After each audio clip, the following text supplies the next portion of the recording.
Hello guys, welcome to another episode of Clues, Cues and Reviews, and this episode is about the 7 deadly sins, not Blue Exorcist. That's going to get delayed. It's not really high on my priority list because, to be fair, no one really watches the video.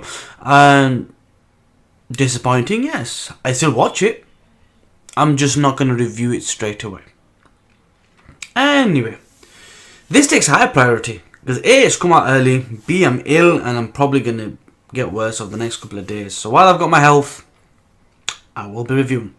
And I really enjoyed this chapter, so let's get into this review.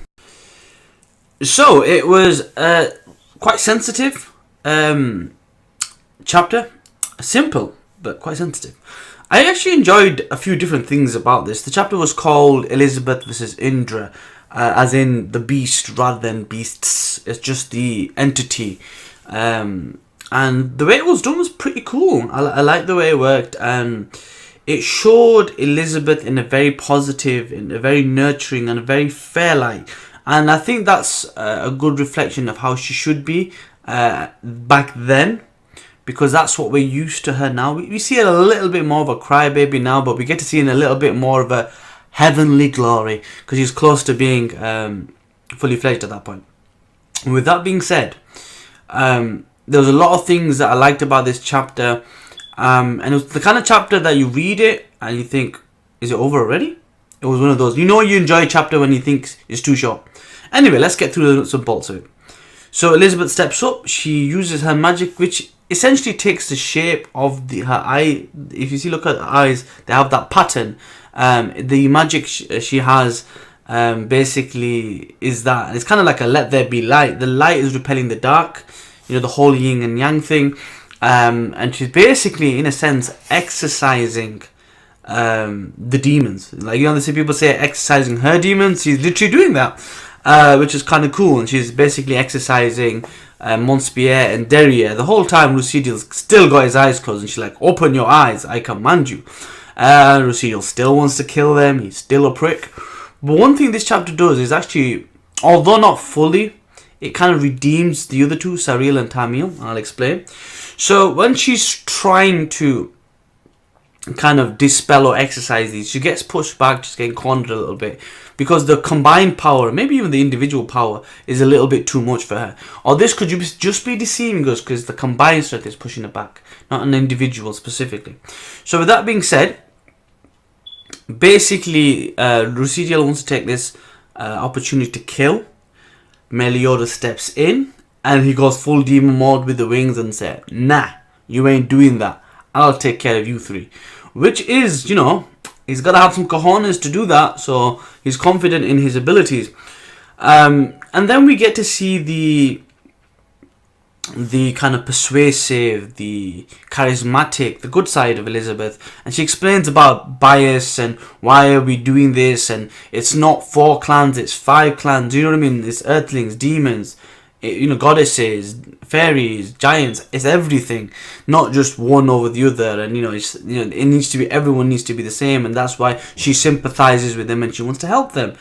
Because she's like that, because she has that about her, Tarmiel and Sariel, rather than attacking, help her and dispel the darkness within Monspiet and Derriere and effectively saving their lives.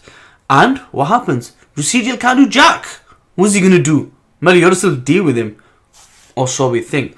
Now, let's have a look at a few implications with this. You could say that the combined powers of Indura was too much for this Elizabeth, this form of Elizabeth. Does that mean she's weaker than one Indura? We don't know. Now, they talk about how they suppressed the 2 of the archangels and was causing Lucidel problem.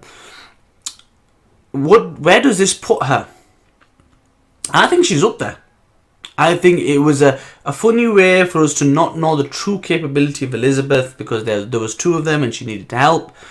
And I think one-on-one it might have been a different situation. Also, if she had beaten them, it would make her obviously stronger than the archangels, which is not supposed to be done right now. I think that's going to happen in the next big arc, and it would really make Lucidel look like a poo-poo. Yes, I said poo-poo. It would look really bad. I do not want to swear.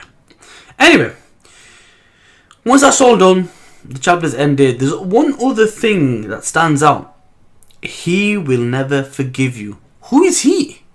Is he the supreme being that's in this world and universe? Is this their Omni King? Is this their Soul King? Is this their God? Is this their Yahuwah, their Allah? It's interesting. Or is this the fourth archangel? A lot of people in Reddit and a lot of these different forums believe that the fourth archangel is probably somebody Elizabeth knows, a relative, a father maybe, a brother, a sibling, a cousin. They're linked, and that's why Lucidel said he will not forgive you. That's also why she's been given the title of lady. It's also why they want to protect her, even though Lucidel's a prick and he says bad things to her and goes against her, but all that kind of thing. It's kind of like she's royalty even among the angels. So with that being said, I'm hoping to find out what the situation is with that. So we know she's an angel, we know she's a goddess, we know now that she's assistant goddess, but in reality we need to know who she truly is. What's the truth behind her ladyship? We know that looking at it, she hasn't really got her full powers back yet. So current Lady Elizabeth hasn't really fully regained everything. This may be part of a regeneration and rebirth, that she loses some of her power, or it might be coming back. We don't know. We'll have to wait and see. Anyway, brilliant chapter. Short, sweet, and to the point. A lot of things to think about, but thoroughly enjoyed. I hope you enjoyed it too. I'm going to leave the video at that. Like, comment, share, subscribe, all that good stuff. And I'll see you in the next one. Peace.